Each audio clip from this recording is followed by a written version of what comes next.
Hi friends, అందరికీ నమస్తే. మరి ఇప్పుడు మనము ఈ పక్షవాతం కోసము ఒక మంచి ఔషధ మూలికను తెలుసుకున్నాము. మరి ఈ మూలిక వచ్చేసి దీన్ని అడవి చిట్టాముదం అని పిలుస్తారు. కొన్ని ప్రాంతాలలో అడవాముదం అని పిలుస్తారు దీనిని. ఇది నేల దంతి అని పిలుస్తారు, అడవి దంతి చెట్టు అని కూడా పిలుస్తారు, దంతె పొదలను కూడా దీన్ని పిలుస్తారు. ఇది చాలా రకాల పేర్లతో పిలువబడుతుంది. అయితే వచ్చేసి పొదల పొదల వస్తుంది. దీన్ని పైన కాలబెట్టినా మళ్ళీ చిగురించే అవకాశం ఈ మూలికకు ఉంది. ఇది మీరు ఎవరికైనా పక్షవాతం వచ్చిన వారికి, ఎవరికైతే పక్షవాతం వచ్చిందో ఓ సంవత్సరం కానీ 2 సంవత్సరాలు కానీ అది హాస్పిటల్లో తిరిగి తిరిగి వచ్చిన వారైనా సరే, లేదంటే మొదటి దశలో ఉన్నా సరే, అలాంటి వారి కోసము దీన్ని ఒక 3 డోసులు అనేది, అంటే 3 రోజులు అనేది ఖచ్చితంగా ఇవ్వాలి. ఈ ఆకులను తీసుకుంటే ఎలాంటి పాలనేటి రావు. దీన్ని తెంపితే ఈ విధంగా నీరు వస్తుంది అంతే తప్ప పాలనేటి ఇందులో రావు. మనము ఇక్కడ ఏలుకు పెట్టుకుంటే కొద్దిసేపటి రంగు మారుతాయి.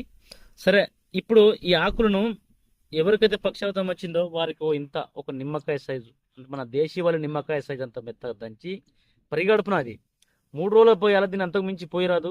దీన్ని మెత్తగా నూరి ఒక కప్పు వాటర్ పోసి బట్టలేసి పిండాలి. పిండిని ఆ పసరును మాత్రము పరిగడుపును తాగాలి.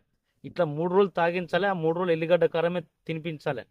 అయితే తర్వాత ఈ ఆకులను మెత్తగా నూరి కొన్ని ఆకులను తీసుకొని శరీరం మొత్తం పూయాలి మొదటి రోజు. రెండో రోజు ఇది ఒక వచ్చిన కాలుకు వచ్చిన చేయికి మాత్రమే పోయాలి. మూడో రోజు కూడా అంతే చేయాలి. ఇట్లా చేస్తూ సింహశార్దుల రసాయనం అనేది మనం ఫుల్ వీడియోలో పెట్టాను.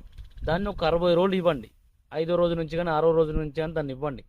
ఇవ్వడం వల్ల ఎలాంటి పక్షవాతమైన 86 రకాల వాతలను హరించేటువంటి తత్వము మన సింహశార్దుల రసాయనకు ఉన్నది. అది 35 సంవత్సరాల నుంచి అనుభవం ఉన్నది.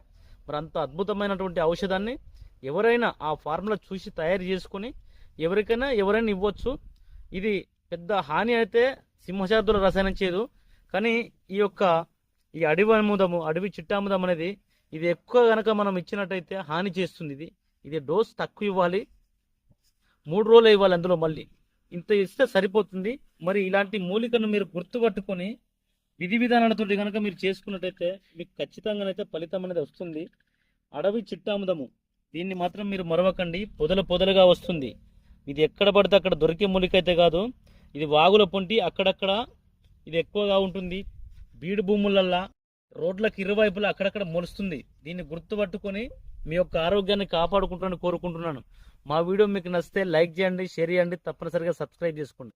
ఆయుర్వేదం సంజీవనం సుభిక్షితం. ధన్యవాదములు.